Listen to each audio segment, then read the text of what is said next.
Hello दोस्तों, अस्सलाम वालेकुम। कैसे हैं आप सब लोग? आई होप आप सब लोग अच्छे होंगे। दोस्तों, मैं हूं शमा खान। तो आप सोच रहे होंगे कई दिन से वीडियो नहीं आ रही है, तो मैं आपको बता दूं कि घर में कुछ प्रॉब्लम की वजह से मतलब मैं वीडियो नहीं डाल पा रही थी, लेकिन अब मैं रेगुलर वीडियो डालूंगी, तो आप प्लीज़ ज़रूर देखिएगा। तो चलिए आज की वीडियो के बारे में बात करते हैं। जेल जाएंगे बाबा रामदेव, ऐसा एक बयान वकील साहब का सामने आया है, जो कि मैं आज आपके साथ शेयर करने वाली हूँ और उस पर रिएक्ट करने वाली हूँ। तो ये बात सही है कि ऐसे इंसानों को जेल जाना चाहिए जो देश को तोड़ने का काम करते हैं। तो वीडियो बहुत ज़्यादा इंटरेस्टिंग होने वाला है। चलिए वीडियो को शुरू करते हैं। अगर आपको वीडियो पसंद आए तो प्लीज़ लाइक कीजिएगा, सब्सक्राइब कीजिएगा, कमेंट में मुझे ज़रूर बताइएगा कि आपको वीडियो कैसी लगी। चलिए दोस्तों, वीडियो को शुरू। रामदेव के बयान को मैं समझता हूं इस देश की जनता को, आम जनता को, बल्कि मैं ये कहता हूं हिंदुओं को, रामदेव के इस अपमानित करने वाले इस बयान को, पूरे मुस्लिम समाज को जो अपमानित कर रहा है, उसका जवाब इस देश के हिंदुओं को, जो जागरूक हिंदू हैं, जो निष्पक्ष विचारधारा वाले हिंदू हैं, जो इस देश में चाहते हैं कि सब मिलजुल कर रहें, उन हिंदुओं को रामदेव की बात का जवाब देना है। और क्या ये लोग सफल होंगे नमाज बंद कराने में? नमाज बंद कराने की साजिश नहीं है, यह साजिश है मुस्लिम समाज को अपमानित करके इस देश में हिंदू मुस्लिम के माध्यम से इस सारे माहौल को बनाओ और ध्रुवीकरण करो। 2024 का चुनाव सर पे है, 9 राज्यों में चुनाव होना है इसी साल। ये उसके लिए सारी की सारी चीज है। और जो अभी आपने पूछा, मैंने पहले बताया कि ये सब कुछ जो मुद्दा है, ये मुद्दा ये अडानी का जो मुद्दा है, जो देश में इतना जबरदस्त, देश में नहीं पूरी दुनिया में जो मुद्दा हो गया है, ये उस मुद्दे से ध्यान भटकाने के लिए ये हिंदू मुस्लिम की घटिया किस्म की जो राजनीति है उसके लिए काम। नमाज हो जाती है, डिस्टरबेंस हो जाता है, नींद नहीं आती, कानों में।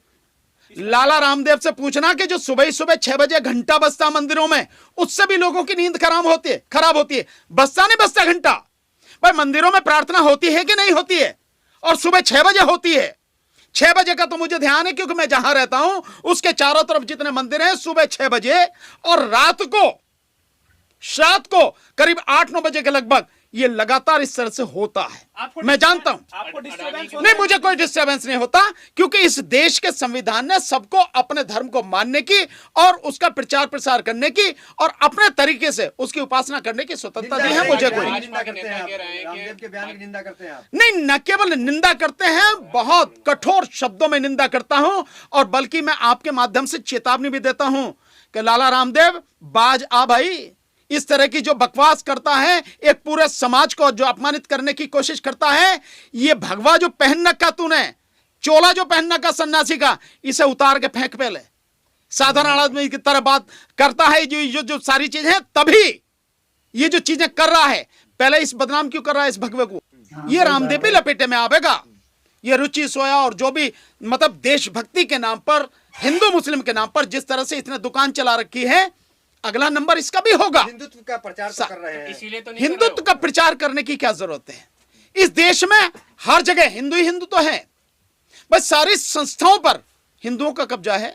देश का राष्ट्रपति, देश का प्रधानमंत्री, देश का गृह मंत्री, देश का रक्षा मंत्री, देश का वित्त मंत्री, जितने भी मंत्री हैं देश में, जितने भी गवर्नर हैं, एक आध दो को छोड़कर बाकी सारे हिंदू हैं। चीफ मिनिस्टर हैं वो हिंदू हैं। तो सब जगह हिंदू ही तो हिंदू हैं। सुप्रीम कोर्ट में हिंदू हैं, हाई कोर्ट में हिंदू हैं, डिस्ट्रिक्ट कोर्ट में हिंदू हैं, हर जगह तो हिंदू हैं। IAS ऑफिसर हिंदू हैं, IPS ऑफिसर हिंदू हैं, डॉक्टर हैं, वकील हैं, सब जगह हिंदू हैं। फिर काय की दिक्कत है? गंभीरता से लिया जाता है ना। काय की? बाबा रामदेव सरकार को बचाने के लिए और ध्रुवीकरण करने की कोशिश कर रहे हैं, जिस तरह मुसलमानों को निशाना बनाया जा रहा है। सरकार को बचाने की तो मैं कह नहीं सकता, लेकिन इतनी बात जरूर है कि 2019 में 9 राज्यों में जो चुनाव होना है और 2024 में जो चुनाव होना है, इन सब के लिए, ध्रुवीकरण के लिए लाला रामदेव को सरकार ने आगे कर दिया कि तू अब ये काम कर, और इसलिए वो ये काम कर रहा है।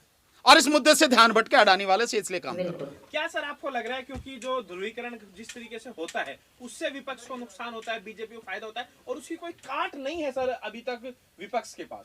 नहीं, विपक्ष के पास काट की वो नहीं है। विपक्ष के लिए जरूरी यह है कि विपक्ष अपने अहंकार को, ईगो को छोड़कर, अपने डर को छोड़कर इकट्ठा हो जाए और तरीके से इकट्ठे होके आने वाले चुनावों को लड़े, मिलकर लड़े।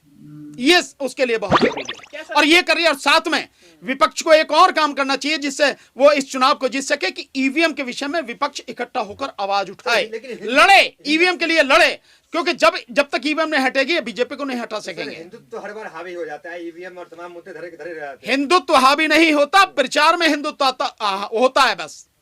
हावी जो होता है वो ईवीएम होती है, बेईमानी करके जीता जाता है इलेक्शन, हिंदुत्व हावी नहीं होता। ये बात भी सही है, बिल्कुल। ये कोशिश करते हैं, यही काम लगातार कर रहे हैं। असर थोड़ा बहुत पड़ता है लेकिन इतना नहीं कि वो पूरी तरह से काबू हो जाए। मुस्लिम लीडरशिप की कमजोरी मानते हैं, जिस तरीके से मुसलमानों को निशाना बनाया जा रहा है, नमाज को निशाना बनाया जा रहा है, अजान को निशाना बनाया जा रहा है, धार्मिक मान्यताओं को निशाना बनाया जा रहा है मुसलमानों की। नहीं, मैं समझता हूं मुस्लिम समाज को और मुस्लिम समाज की लीडरशिप को खुल के आगे आना चाहिए और जबरदस्त विरोध इस बात का करना चाहिए, लेकिन ध्यान ये रखना चाहिए कि किसी भी हालत में ध्रुवीकरण न हो जाए। क्या सर आपको लग रहा है कि ये जो अजान का मुद्दा है सर बार बार आता है, मुसलमानों से क्या दिक्कत है, इन लोगों को अजान से क्या दिक्कत है? मुसलमानों से दिक्कत नहीं है, मुसलमानों का मसला उठा के जो मूर्ख नासमझ लोग हैं उन लोगों को हिंदुत्व का एहसास कराने का एक प्रयास किया जाता है ताकि ध्रुवीकरण हो सके और चुनाव जीतने में मदद मिल सके। रामदेव तो पढ़े लिखे लोग हैं, साधु संत हैं, तो उनको तो ज्ञान होगा ही।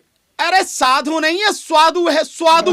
स्वाद समझ दो, से आधा से और वे आ का डंडा और दे ऊ की मात्रा, स्वादु। साधु नहीं है।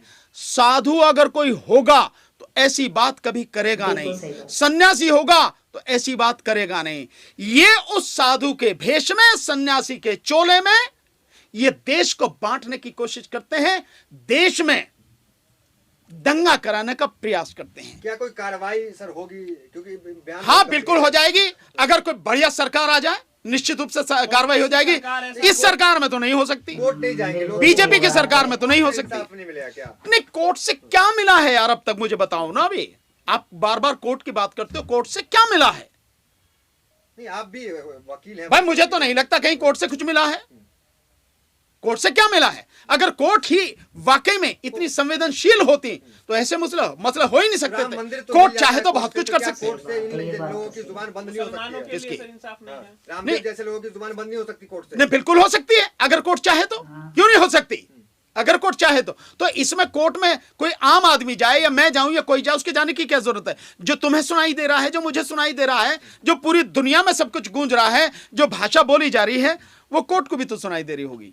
सर क्या आपको लग रहा है इससे देश की बदनामी होती है जब मुसलमानों को निशाना बनाया जाता है? और जो लोग निशाना बनाते हैं वो ये कहते हैं कि मुसलमानों के 60-70 देश है, हिंदुओं का एक भी देश नहीं। हिंदू कहाँ जाए, हिंदुओं को एकजुट हो जाना चाहिए और मुसलमानों के खिलाफ यह बयानबाजी होती है। क्या आपको लगता है कि यहाँ कोई हिंदुओं को भगाने की कोशिश कर रहा है, हिंदुओं के खिलाफ कोई कार्रवाई कर रहा है? आप तो मीडिया के साथी हैं, मुझे बताइए।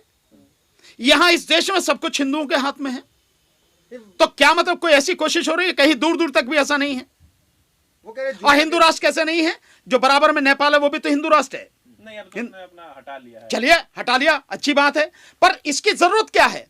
भारत एक लोकतंत्र है, एक गणराज्य है, इसी नाम से पूरी दुनिया में, इसी नाम से पूरी दुनिया में जाता है। मुसलमानों का देश ऐसा ही होगा, हिंदुओं का भी होना चाहिए और भारत से बढ़िया ये मूर्खतापूर्ण, केवल मूर्खतापूर्ण बातें हैं, इसके अलावा और कुछ नहीं है। इस आर्गुमेंट की कोई रेलेवेंस नहीं है, इस आर्गुमेंट का कोई अर्थ नहीं है, कोई मतलब नहीं है, क्योंकि इस देश में केवल हिंदू नहीं रहते, भारत में हिंदू नहीं रहते, भारत में सब धर्मों के लोग रहते हैं। भारत में हिंदुओं के साथ साथ मुस्लिम भी रहते हैं, ईसाई भी रहते हैं, सिख भी रहते हैं, बौद्ध भी रहते हैं, जैन भी रहते हैं, पारसी भी रहते हैं, सब रहते हैं। यह देश सबका है, इसीलिए लोकतांत्रिक है और गणराज्य है, ये इसीलिए है, धर्मनिरपेक्ष है ये देश। योगी जी कह रहे हैं राष्ट्रीय धर्म है सनातन धर्म, उससे हिंदू धर्म नहीं होगा तो इसमें क्या दिक्कत है? भाई होगा, सनातन धर्म है, होगा, इसमें क्या दिक्कत है? भाई मुझे दिक्कत नहीं है, आपको कोई दिक्कत नहीं, तो इसे ढोल पीटने की क्या जरूरत है? राष्ट्रीय धर्म मानते तो हिंदू राष्ट्र क्या दिक्कत है? नहीं, राष्ट्रीय धर्म है नहीं। राष्ट्रीय धर्म का मतलब है कि देश का धर्म है, नहीं, देश के सभी धर्म है। धर्म व्यक्ति का होता है, राष्ट्र का नहीं होता। व्यक्ति का धर्म होता है और व्यक्तिगत धर्म के लिए मान्यता इस देश के संविधान ने हर किसी को दी है। भाई हिंदू अपना धर्म माने, हिंदू अपना धर्म माने, मुसलमान अपना धर्म, मीटिंग करते कौन मीटिंग करते हैं? मुस्लिम लोग नमाज करते हैं। और माना अगर वो मीटिंग भी कर रहे हैं तो सब लोग मीटिंग करते हैं, उसी में वही कर रहे हैं, तो क्या दिक्कत होती है इससे?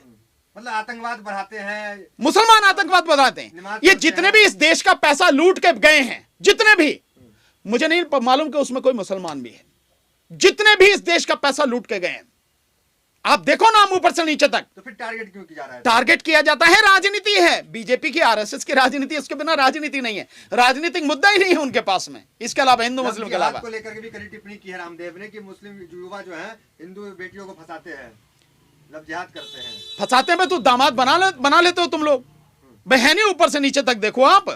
उसी को तो रोकना है। किसको रोकना? तो रोको भाई, तुम कौन तुम्हें मना कर रहा भाई? सर आरएसएस ने अजीम प्रेमजी पर भी आरोप लगाया कि जो संगठन है जो देश के खिलाफ काम करे उनको पैसा दे रहा है, जो देसी इकोनॉमी को बर्बाद करना चाह रहे हैं उनको जो है वो पैसा दे रहे हैं। मुझे लगता है कि निशाना बनाया जा रहा है। मुझे लगता है अजीम प्रेम जी के विषय में जितना मुझे जानकारी है, वो एजुकेशन के क्षेत्र में लोगों के लिए बहुत बढ़िया काम कर रहे हैं, जैसी वेबसाइट को पैसा दे रहे हैं वो, तो इसमें क्या दिक्कत है भाई? हैं। अगर वो जो संस्थाएं देश के बचाने के लिए काम कर रहे हैं, जो संस्थाएं देश के आम जनता की आवाज हैं, उनको अगर वो सपोर्ट कर रहे हैं तो इसमें दिक्कत क्या है? और एजुकेशन के क्षेत्र में गरीब लोगों को एजुकेशन देने के लिए अजीम प्रेम जी बहुत बड़ा काम कर रहे हैं। और तो और जब अब ये कह रहे हैं, जब अजीम प्रेम जी ने पैसा दिया उसमें जो पीएम केयर फंड में, तब क्यों नहीं बोला जो काहे को दे रहा पैसा, तू तो आतंकवादी है, तब क्यों नहीं बोला? मुसलमानों को बर्दाश्त नहीं करना चाहती बीजेपी या उससे जुड़े संगठन? नहीं, केवल इनके ऊपर राजनीति करना चाहती है, मुसलमानों के नाम पर राजनीति करना चाहती है, और कुछ नहीं है। चलिए आखिरी सवाल सर, रामदेव को इस बयान के आधार पे, क्योंकि कई बयान ऐसे आते हैं, रतनलाल के को पुलिस उठा के ले जाती है, गिरफ्तार हो जाते हैं, आप भी वहां पे थे, तो क्या इनको गिरफ्तार होनी चाहिए कि नहीं होनी चाहिए? भाई गिरफ्तारी तो होनी चाहिए, पर करेगा कौन?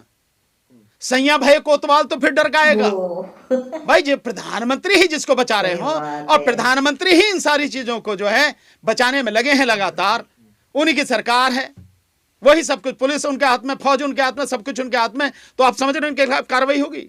मैं जानता हूं नहीं होगी कार्रवाई। सबका साथ सबका विकास वो बर्दाश्त करेंगे? मोदी सबका साथ सबका विकास ना, मोदी कहते हैं सबका साथ ले लो लेकिन सबका विनाश कर दो, छोड़ के आरएसएस के लोगों का। तो कोई कार्रवाई की उम्मीद आपको नहीं? कोई कार्रवाई होगी नहीं, उम्मीद क्या है, मैं जानता हूं होगी नहीं। दोस्तों हर किसी में हिम्मत नहीं होती सच्चाई को बयान करना। जिस तरीके से वकील साहब ने एक एक बात की सच्चाई को बयान किया है, एक एक बात मुझे उनकी सही लगी, क्योंकि ये बात बिल्कुल सही है कि जो देश में अशांति फैलाने के काम कर रहे हैं, देश को तोड़ने के काम कर रहे हैं, अगर उन पर कार्रवाई हो जाए तो लोगों की इस तरह से हिम्मत ना बने।